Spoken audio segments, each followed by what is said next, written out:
ನಮಸ್ತೆ. ಇವತ್ತು ಪ್ರೀಕನ್ಸೆಪ್ಷನ್ ಕೇರ್ ಅನ್ನುವ ಒಂದು ಟಾಪಿಕ್ ಬಗ್ಗೆ ಮಾತಾಡೋಣ. ಕೆಲವು ನಮ್ಮ ವೀಕ್ಷಕರು ಅಂದರೆ ಪ್ರೆಗ್ನೆನ್ಸಿ ಯಾರು ಕನ್ಸೀವ್ ಆಗ್ತಿರ್ತಾರಲ್ಲ ಅವ್ರಿಗೆ ಕೆಲವು ಡೌಟ್ಸ್ ಇತ್ತು. ಸೊ ಹಾಗಾಗಿ ಅವರು ನಮಗೆ ವಾಟ್ಸಪ್ಪಲ್ಲಿ ಮಾಡಿದ್ದಾರೆ ಕ್ವೆಶನ್ಸ್ನ. ಸೊ ಅದ್ರ ಬಗ್ಗೆ ನಾನು ನಿಮಗೆ ಆನ್ಸರ್ಸನ್ನು ತಿಳಿಸ್ಕೊಡ್ತೀನಿ. ಸೊ ಮೊದಲನೇ ಪ್ರಶ್ನೆ, ಪ್ರೆಗ್ನೆನ್ಸಿಗೆ ಟ್ರೈ ಮಾಡ್ತಾ ಇರೋರಿಗೆ ಫೀವರ್ ಬಂದರೆ ಏನಾದರೂ ತೊಂದರೆ ಆಗುತ್ತಾ ಅಂತ ಕೇಳಿದ್ದಾರೆ. ಪ್ರೆಗ್ನೆನ್ಸಿಗೆ ಯಾರು ಟ್ರೈ ಮಾಡ್ತಾ ಇರ್ತಾರಲ್ಲ ಅವರಿಗೆ ಪ್ರೆಗ್ನೆನ್ಸಿ ಆಗೋ ತಿಂಗಳು ಮತ್ತು ಆಗೋದ್ರ ಹಿಂದಿನ ತಿಂಗಳು ಫೀವರ್ ಬರಬಾರ್ದು. ಆ ಫೀವರ್ ಏನು ರೀಸನ್ ಅಂತ ಫಸ್ಟ್ ತಿಳ್ಕೊಳ್ಳಿ. ಅಕಸ್ಮಾತ್ ಬರೀ ಒಂದು ಯೂರಿನ್ ಇನ್ಫೆಕ್ಷನ್ನು ಅಥವಾ ಒಂದು ಕೆಮ್ಮು ಆ ಥರ ಏನಾದರೂ ಇದ್ದರೆ ತೊಂದರೆ ಇಲ್ಲ. ಬಟ್ ಅದೇನಾದರೂ ವೈರಲ್ ಇನ್ಫೆಕ್ಷನ್ ಆಗಿತ್ತು ಅಥವಾ ಯಾವುದೋ ಒಂದು ತುಂಬ ಸೀರಿಯಸ್ ಬ್ಯಾಕ್ಟೀರಿಯಾದಿಂದ ಆಗಿರುವಂಥ ತೊಂದರೆಗಳಾದರೆ ಅದು ಖಂಡಿತ ಸ್ವಲ್ಪ ಪ್ರಾಬ್ಲಮ್ ಆಗಬಹುದು. ಈ ವೈರಲ್ ಇನ್ಫೆಕ್ಷನಲ್ಲೂ ಕೂಡ ರುಬೆಲ್ಲಾ, ಟಾರ್ಚ್ ಇನ್ಫೆಕ್ಷನ್ಸ್ ಅಂತ ಹೇಳ್ತೀವಿ, ಟಾಕ್ಸೋಪ್ಲಾಸ್ಮಾ, ರುಬೆಲ್ಲಾ ಮತ್ತು ದಡಾರ, ಇವೆಲ್ಲ ಮಮ್ಸ್ ಈ ಥರ, ಮತ್ತು ಇನ್ನೊಂದು ಚಿಕನ್ ಪಾಕ್ಸ್ ಅಂತ ಅಮ್ಮ ಅಂತ ಏನು ಹೇಳ್ತೀವಲ್ಲ ಅದು. ಸೊ ಇವುಗಳಿಂದ ಏನಾದರೂ ಫೀವರ್ ಬಂದಿದ್ದರೆ ಅದು ಮಗುವಿನ ಡೆವಲಪ್ಮೆಂಟ್ ಮೇಲೆ ಮತ್ತು ಕೆಲವು ಅಬ್ನಾರ್ಮ್ಯಾಲಿಟೀಸ್ ಆಗಬಹುದು. ಮಗುವು ಸ್ವಲ್ಪ ಒಂದು ಊನ ಆಗುವ ಸಾಧ್ಯತೆಗಳು ಅಥವಾ ಮಿಸ್ಕ್ಯಾರೇಜ್ ಆಗುವ ಸಾಧ್ಯತೆಗಳು ಈ ಥರ ಎಲ್ಲ ಇರುತ್ತೆ. ಸೊ ಹಾಗಾಗಿ ಈ ಥರದ್ದೇನಾದರೂ ಒಂದು ನಿಮಗೆ ಫೀವರ್ ಇದರಿಂದ ಉಂಟಾಗಿದ್ದರೆ ಅದನ್ನು ನೀವು ಹೋಗಿ ಚೆಕ್ ಮಾಡಿಸ್ಕೊಳ್ಳಿ. ಮತ್ತು ಅದರಿಂದ ನಿಜವಾಗ್ಲೂ ಪಾಪುಗೆ ಏನಾದ್ರು ತೊಂದರೆ ಆಗಿದೆ ಅಂತಂದರೆ ನೀವು ಸ್ಕ್ಯಾನಿಂಗ್ನಲ್ಲಿ ಅದನ್ನು ಪತ್ತೆ ಹಚ್ಚಿಸ್ಕೊಂಡು ನೀವು ಅದನ್ನು ಏನು ಮಾಡಬೇಕು ಅಂತ ನಿಮ್ಮ ಗೈನಕಾಲಜಿಸ್ಟ್ ಜೊತೆ ಡಿಸ್ಕಷನನ್ನು ಮಾಡಿ.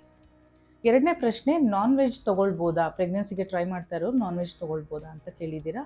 ಸೊ ಈಗ ಅಕಸ್ಮಾತ್ ನಿಮ್ಮ ಊಟದ ಅಭ್ಯಾಸ ನಾನ್ ವೆಜ್ ಬಿಟ್ಟು ಬೇರೆ ಏನು ನೀವು ತಿನ್ನೋದೇ ಇಲ್ಲ, ನಿಮಗೆ ಅದೇ ರೂಢಿ ಆಗಿದೆ ಅಂತಂದರೆ ತೊಗೊಳ್ಬಹುದು. ಬಟ್ ಲಿಮಿಟೆಡ್ ಕ್ವಾಂಟಿಟಿಯಲ್ಲಿ ತೊಗೊಳ್ಳಿ. ತರಕಾರಿಗಳನ್ನು ಮತ್ತು ನೀರು ಜಾಸ್ತಿ ತೊಗೊಳ್ಳಿ. ಮತ್ತು ಸ್ಪ್ರೌಟ್ಸ್ ಅಂತ ಏನು ಹೇಳ್ತೀವಲ್ಲ, ಮೊಳಕೆ ಕಟ್ಟಿದ ಕಾಳು, ಈ ಥರದ್ದು ಜಾಸ್ತಿ ಉಪಯೋಗಿಸ್ಕೊಳ್ಳಿ. ಸಲಾಡ್ಸ್ ಜಾಸ್ತಿ ಉಪಯೋಗಿಸ್ಕೊಳ್ಳಿ. ಸೊ ನಾನ್ ವೆಜ್ಜನ್ನು ಸ್ವಲ್ಪ ಲಿಮಿಟೆಡ್ ಕ್ವಾಂಟಿಟಿಯಲ್ಲಿ ತೊಗೊಳ್ಳಿ. ಅದು ನಾನ್ ವೆಜ್ ತೊಗೊಳ್ಳೋರು ನೀವು ಮನೆಯಲ್ಲೇ ಅಕಸ್ಮಾತ್ ನಿಮ್ಮಲ್ಲಿ ಪ್ರಾಣಿನ ನೀವು ಮನೆಯಲ್ಲೇ ಸಾಕ್ಕೊಂಡು ಆಮೇಲೆ ನೀವು ಅದರಿಂದ ನೀವು ಮೀಟನ್ನು ತಯಾರಿಸ್ಕೊಳ್ತಾ ಇದ್ದೀರಾ ಅಂದರೆ ಅದು ತುಂಬ ಒಳ್ಳೆಯದು. ಹೊರಗಡೆಯಿಂದ ತಂದಿರೋದು ಅಂತಂದರೆ ನಿಮಗೆ ಸ್ವಲ್ಪ ತುಂಬ ಅದಕ್ಕೆ ಏನೇನೋ ಹಾಕಿರ್ತಾರೆ, ಆ್ಯಂಟಿಬಯೋಟಿಕ್ಸ್ ಹಾಕಿರ್ತಾರೆ, ಅದಕ್ಕೆ ಸ್ಟಿರಾಯ್ಡ್ಸ್ ಹಾಕಿರ್ತಾರೆ. ಸೊ ಅವೆಲ್ಲ ನಿಮಗೆ ಪ್ರೆಗ್ನೆನ್ಸಿ ಡೆವಲಪ್ಮೆಂಟ್ ಮೇಲೆ ಸ್ವಲ್ಪ ಪ್ರಾಬ್ಲಮ್ಸ್ ಆಗಬಹುದು. ಸೊ ಹಾಗಾಗಿ ಅಬ್ನಾರ್ಮಲ್ ಬೇಬೀಸು, ಕೆಲವು ಮಿಸ್ಕ್ಯಾರೇಜ್ಗಳು ಎಲ್ಲ ಕಂಡು ಬಂದಿದೆ. ಹಾಗಾಗಿ ಅನ್ನೆಸೆಸರಿ ಹಾರ್ಮೋನ್ಸ್ ಇರುತ್ತೆ. ಸೊ ಹೊರಗಡೆಯಿಂದ ಕೊಂಡ್ಕೊಂಡು ಬಂದಂತಹ ಮೀಟನ್ನು ಸ್ವಲ್ಪ ಲಿಮಿಟೆಡ್ ಕ್ವಾಂಟಿಟಿಯಲ್ಲಿ ಉಪಯೋಗಿಸ್ಕೊಳ್ಳಿ. ಆದರೆ ಬೆಟರ್ ಟು ಅವಾಯ್ಡ್. ಎಗ್ ತಿನ್ಬೋದು. ಮತ್ತು ಫಿಶಲ್ಲೂ ಕೆಲವು ವೆರೈಟಿಯ ಫಿಶ್ಗಳಿರ್ತವೆ, ಅವು ಮಾತ್ರ ಯೂಸ್ ಮಾಡ್ಬೋದು. ಶಾರ್ಕ್ ಅಂತ ಏನು ಬರುತ್ತಲ್ಲ, ಶಾರ್ಕ್ ವೆರೈಟಿಯ ಫಿಶ್ಗಳನ್ನು ಅವಾಯ್ಡ್ ಮಾಡಿ. ಮೂರನೇ ಪ್ರಶ್ನೆ, ಥೈರಾಯ್ಡ್ ಕಟ್ ಆಫ್ ಏನು, ಪ್ರೆಗ್ನೆನ್ಸಿಗೆ ಟ್ರೈ ಮಾಡ್ತಾ ಇರೋರಿಗೆ ಥೈರಾಯ್ಡ್ ಕಟ್ ಆಫ್ ಏನು ಅಂತ ಕೇಳಿದ್ದೀರಾ. ಸೊ ಥೈರಾಯ್ಡ್ದು ಕಟ್ ಆಫ್ 2.5 ಇಂಟರ್ನ್ಯಾಷನಲ್ ಯೂನಿಟ್ಸ್ ಇರಬೇಕು, ಅದ್ರ ಒಳಗಡೆ ಇರಬೇಕು. ಅಂದರೆ 0.5 2.5 ಇಂಟರ್ನ್ಯಾಷನಲ್ ಯೂನಿಟ್ಸ್ ಒಳಗಡೆ ಇತ್ತು ಅಂತಂದರೆ ಥೈರಾಯ್ಡ್ ನಾರ್ಮಲ್ ಇದೆ ಅಂತ ಅರ್ಥ.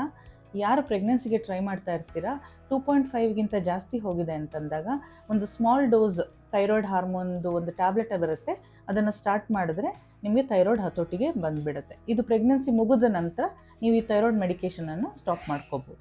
ನಾಲ್ಕನೇದು, ಶುಗರ್ ಮೆಡಿಸಿನ್ಸ್ ಅಂದರೆ ಟ್ಯಾಬ್ಲೆಟ್ಸ್ ಅಥವಾ ಇನ್ಸುಲಿನ್, ಇವುಗಳಿಂದ ಏನಾದರೂ ತೊಂದರೆ ಆಗುತ್ತಾ ಅಥವಾ ಆಲ್ರೆಡಿ ಶುಗರ್ ಇರುವಂಥವ್ರು ಈ ಮೆಡಿಸಿನ್ಸನ್ನು ಕಂಟಿನ್ಯೂ ಮಾಡ್ಬೋದಾ ಅಂತ ಕೇಳಿದ್ದೀರಾ. ಶುಗರ್ ಟ್ಯಾಬ್ಲೆಟ್ಸಲ್ಲಿ ನಾನಾ ರೀತಿ ಟ್ಯಾಬ್ಲೆಟ್ಸ್ ಬರುತ್ತೆ. ಸೊ ನೀವು ಯಾವ ಥರ ಟ್ಯಾಬ್ಲೆಟ್ ತೊಗೊಳ್ತಿದ್ದೀರಾ ಅದ್ರ ಮೇಲೆ ಡಿಪೆಂಡ್ ಆಗುತ್ತೆ. ಸಪೋಸ್ ಒಂದೇ ಒಂದು ಮೆಡಿಸಿನ್ ಲೈಕ್ ಮೆಟ್ಫಾರ್ಮಿನ್ ಅಂತ ಬರುತ್ತೆ, ಮೆಟ್ಫಾರ್ಮಿನ್ ತೊಗೊಳ್ತಾ ಇದ್ದರೆ ಅದು ಖಂಡಿತ ಸೇಫು, ನೀವು ಕಂಟಿನ್ಯೂ ಮಾಡಬೇಕು. ಇನ್ಸುಲಿನ್ನಲ್ಲೂ ಕೂಡ ನೀವು ತೊಗೊಳ್ತಾ ಇರೋದು ಇನ್ಸುಲಿನ್ನು ಕೂಡ ಸೇಫ್ ಇರುತ್ತೆ. ಅದರಲ್ಲೂ ನಾನಾ ರೀತಿ ವೆರೈಟಿ ಬರುತ್ತೆ. ಬಟ್ ಎಲ್ಲ ಥರದ ಇನ್ಸುಲಿನ್ ಇಂಜೆಕ್ಷನ್ಸ್ಗಳು ಸೇಫ್. ಶುಗರ್ ಮೆಡಿಸಿನ್ಸಲ್ಲಿ ಮೆಟ್ಫಾರ್ಮಿನ್ ಬಿಟ್ಟು ಬೇರೆ ಯಾವುದಾದ್ರೂ ಮೆಡಿಸಿನ್ ತೊಗೊಳ್ತಾ ಇದ್ದೀರಾ ಅಂದರೆ ಅಂಥವ್ರು, ಅಥವಾ ಕಾಂಬಿನೇಷನ್ ಟ್ಯಾಬ್ಲೆಟ್ ತೊಗೊಳ್ತಾ ಇದ್ದೀರಾ ಅಂತಂದರೆ ಅಂಥವ್ರು ಶುಗರ್ ಡಾಕ್ಟರ್ ಹತ್ರ ಹೋಗಿಬಿಟ್ಟು ಅದನ್ನು ನೀವು ಪ್ರೆಗ್ನೆನ್ಸಿಗೆ ಟ್ರೈ ಮಾಡ್ತಾ ಇದ್ದೀನಿ ಅಂತ ಹೇಳಿ ಅದನ್ನು ಮೆಡಿಸಿನನ್ನು ಚೇಂಜ್ ಮಾಡಿಸ್ಕೊಳ್ಬೇಕಾಗತ್ತೆ. ಮತ್ತು ಪ್ರೆಗ್ನೆನ್ಸಿ ಆದರೂ ಕೂಡ ಅದನ್ನು ಮೆಡಿಸಿನನ್ನು ಚೇಂಜ್ ಮಾಡಿಸ್ಕೊಳ್ಬೇಕು. ಇನ್ನು ಐದನೇ ಪ್ರಶ್ನೆ, ಪ್ರೆಗ್ನೆನ್ಸಿ ಯಾರು ಟ್ರೈ ಮಾಡ್ತಾ ಇರ್ತೀರಾ ಅವರು ನಾವು ಎಕ್ಸಸೈಸ್ಗಳನ್ನು ಮಾಡ್ಬೋದಾ, ಜಿಮ್ ಎಕ್ಸಸೈಸ್ ಬೇರೆ ಏನು ರುಟೀನಾಗಿ ಮಾಡ್ಕೋತಾ ಇದ್ದಾರಲ್ಲ ಅದು ಮಾಡ್ಕೊಳ್ಬೋದಾ ಅಂತ ಕೇಳಿದ್ದೀರಾ. ಸೊ ನೀವು ಎಕ್ಸಸೈಸ್ ಯಾವ ರೀತಿ ಮಾಡ್ತಾ ಇದ್ದೀರಾ, ಎಷ್ಟು ಕ್ವಾಂಟಿಟಿ, ಎಷ್ಟು ಅಮೌಂಟಲ್ಲಿ ಮಾಡ್ತಾ ಇದ್ದೀರಾ ಅನ್ನೋದ್ರ ಮೇಲೆ ಡಿಪೆಂಡ್ ಆಗುತ್ತೆ. ಸಪೋಸ್ ನೀವು ತುಂಬ ಅಥ್ಲೀಟ್ ಇದ್ದೀರಾ, ನೀವು ಯಾವುದೋ ಒಂದು ಇದರಲ್ಲಿ ಭಾಗವಹಿಸ್ತಾ ಇದ್ದೀರಾ, ನೀವು ಸ್ಪೋರ್ಟ್ಸ್ ಪರ್ಸನ್ ಇದ್ದೀರಾ ಅಂತಂದರೆ ನೀವು ಪ್ರೆಗ್ನೆನ್ಸಿಗೆ ಟ್ರೈ ಮಾಡಬೇಕಾದ್ರೆ ಸ್ವಲ್ಪ ಹುಷಾರಾಗಿ ಟ್ರೈ ಮಾಡಬೇಕಾಗುತ್ತೆ. ಆ ಟೈಮ್ನಲ್ಲಿ ಸ್ವಲ್ಪ ನೀವು ನಿಮ್ಮ ಇಂಟೆನ್ಸಿಟಿಯನ್ನು ಕಡಿಮೆ ಮಾಡಬೇಕು, ವರ್ಕೌಟ್ ಇಂಟೆನ್ಸಿಟಿಯನ್ನು ಕಡಿಮೆ ಮಾಡಬೇಕಾಗತ್ತೆ. ನೀವು ಸ್ಪೋರ್ಟ್ಸ್ ಪರ್ಸನ್ ಅಲ್ಲ, ಬರೀ ನೀವು ವೆಯ್ಟ್ ರಿಡಕ್ಷನ್ನು ಅಥವಾ ನಿಮ್ಮ ಹೆಲ್ತ್ ಸಲುವಾಗಿ ನೀವು ಮಾಡ್ಕೊಂಡು ಹೋಗ್ತಾ ಇದ್ದೀರಾ ಅಂತಂದರೆ ಜಿಮ್ ಆ್ಯಕ್ಟಿವಿಟೀಸು ಇವುಗಳನ್ನು ಸ್ವಲ್ಪ ಕಡಿಮೆ ಮಾಡಬೇಕು. ಯೋಗ, ಏರೋಬಿಕ್ಸ್ ಎಲ್ಲ ಮಾಡ್ಕೊಳ್ಬೋದು. ಜುಂಬಾನು ಸ್ವಲ್ಪ ಕಡಿಮೆ ಮಾಡಬೇಕಾಗತ್ತೆ. ಮತ್ತು ಅದು ಬಿಟ್ಟು ನಿಮ್ಮ ಪ್ರಾಣಾಯಾಮ ಅವೆಲ್ಲ ನೀವು ಸ್ವಿಮ್ಮಿಂಗ್ ಆಗಲಿ ಅವೆಲ್ಲ ಮಾಡ್ಕೊಳ್ಬೋದು. 6ನೇ ಪ್ರಶ್ನೆ, ಚೈನೀಸ್ ಕ್ಯಾಲೆಂಡರ್, ಯಾರು ಪ್ರೆಗ್ನೆನ್ಸಿ ಆಗಲಿಕ್ಕೆ ಚೈನೀಸ್ ಕ್ಯಾಲೆಂಡರಿಂದ ಏನಾದರೂ ಉಪಯೋಗ ಆಗುತ್ತಾ, ಮತ್ತು ಅದರಿಂದ ಗಂಡು ಅಥವಾ ಹೆಣ್ಣು ಮಗು ಏನಾದರೂ ಆಗೋ ಸಾಧ್ಯತೆಗಳು ಇರುತ್ತಾ ಅಂತ ಕೇಳಿದ್ದೀರಾ. ಅದು ಖಂಡಿತ ಚೈನೀಸ್ ಕ್ಯಾಲೆಂಡರ್ ಬಗ್ಗೆ ನಮಗೂ ಅಷ್ಟೊಂದು ಮಾಹಿತಿ ಇಲ್ಲ, ಬಟ್ ನಾವು ಫಾಲೋ ಮಾಡಲ್ಲ ಚೈನೀಸ್ ಕ್ಯಾಲೆಂಡರ್. ಆ್ಯಂಡ್ ನಮಗೆ ಪೇಷಂಟ್ಸ್ ಫೀಡ್ಬ್ಯಾಕ್ ಬಂದಿರೋ ಪ್ರಕಾರ ಚೈನೀಸ್ ಕ್ಯಾಲೆಂಡರಿಂದ ನಮಗೆ ಪೇಷಂಟ್ಸ್ ಕೊಟ್ಟಿರೋ ಮಾಹಿತಿ ಪ್ರಕಾರ ಅದು ಯೂಸ್ ಆಗಿಲ್ಲ ಅವ್ರುಗಳಿಗೆ, ಆ್ಯಂಡ್ ನಾವು ಕೂಡ ರೆಕಮೆಂಡ್ ಮಾಡೋದಿಲ್ಲ. ಆ್ಯಂಡ್ ಗಂಡು ಮತ್ತು ಹೆಣ್ಣು ಮಗುವಿನ ನಿರ್ಧಾರ ಈ ಚೈನೀಸ್ ಕ್ಯಾಲೆಂಡರಿಂದ ಖಂಡಿತ ಆಗೋದಿಲ್ಲ. 7ನೇದು, ವ್ಯಾಕ್ಸಿನೇಷನ್ಗಳನ್ನು ಪ್ರೆಗ್ನೆನ್ಸಿ ಯಾರು ಟ್ರೈ ಮಾಡ್ತಿರ್ತಾರಲ್ಲ ಆ ಟೈಮ್ನಲ್ಲಿ ತೊಗೊಂಡ್ರೆ ಅದು ಸೇಫ್ ಇರುತ್ತಾ ಅಂತ ಕೇಳಿದ್ದೀರಾ. ಅಗೇನ್, ವ್ಯಾಕ್ಸಿನೇಷನಲ್ಲಿ ನಾನಾ ರೀತಿ ಇರುತ್ತೆ. ಕೆಲವು ಲೈವ್ ವ್ಯಾಕ್ಸಿನ್ಸ್ ಇರುತ್ತೆ, ಇನ್ನು ಕೆಲವು ಲೈವ್ ಅಟೆನ್ಯೂಯೇಟೆಡ್ ಅಂತ ಇರುತ್ತೆ. ಸೊ ಲೈವ್ ವ್ಯಾಕ್ಸಿನ್ಸ್ಗಳನ್ನು ತೊಗೊಳ್ಬಾರ್ದು. ಫಾರ್ ಎಕ್ಸಾಂಪಲ್, ಈಗ ಯಾವುದೋ ಒಂದು ಇಮ್ಯುನೋಗ್ಲೋಬುಲಿನ್, ಹೆಪಟೈಟಿಸ್ ಇಮ್ಯುನೋಗ್ಲೋಬುಲಿನ್, ಆಮೇಲೆ ಚಿಕನ್ ಪಾಕ್ಸ್ ವ್ಯಾಕ್ಸಿನ್, ಆಮೇಲೆ MMR ವ್ಯಾಕ್ಸಿನ್, ರುಬೆಲ್ಲಾ ವ್ಯಾಕ್ಸಿನ್, ಇವುಗಳೆಲ್ಲನೂ ಲೈವ್ ವ್ಯಾಕ್ಸಿನ್ಸ್. ಇವುಗಳನ್ನು ತೊಗೊಳ್ಬಾರ್ದು. ಸೊ ಇವುಗಳಿಂದ ತೊಗೊಂಡಾಗ ನೀವು ಪ್ರೆಗ್ನೆನ್ಸಿನ ಒಂದು 3 ಮಂತ್ಸು ಮುಂದಕ್ಕೆ ದೂಡಬೇಕು, ಪ್ರೆಗ್ನೆನ್ಸಿ ಆಗೋದನ್ನು ಅವಾಯ್ಡ್ ಮಾಡಬೇಕಾಗುತ್ತೆ. ಇನ್ನು ಕೆಲವು ವ್ಯಾಕ್ಸಿನ್ಸ್ ಅಂತಂದರೆ ಅವೆಲ್ಲ ಡೆಡ್ ವ್ಯಾಕ್ಸಿನ್ಸ್ ಇರುತ್ತೆ, ಅದರಿಂದ ನಿಮ್ಗೆ ಯಾವುದೇ ರೀತಿಯ ಪಾಪು ಮೇಲಾಗಲಿ ಅಥವಾ ನಿಮಗಾಗಲಿ ಏನೂ ತೊಂದರೆ ಆಗೋದಿಲ್ಲ.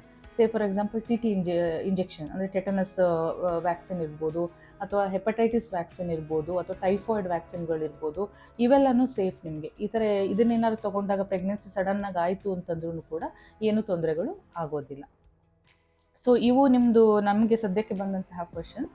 ನಿಮ್ಗೆ ಇನ್ನೂ ಏನಾದರೂ ಡೌಟ್ಸ್ ಇದ್ದರೆ ನೀವು ಬರೆದು ಕಳಿಸ್ಬೋದು, ಯಾವುದೇ ಟಾಪಿಕ್ ಆದರೂ ಪರವಾಗಿಲ್ಲ, ಬರೆದು ಕಳಿಸಿ. ನಮಗೆ ಎಷ್ಟು ಗೊತ್ತಿರುತ್ತೋ ನಾವು ಅದನ್ನು ನಿಮಗೆ ಕ್ಲಾರಿಫಿಕೇಷನನ್ನು ಕೊಡ್ತೀವಿ.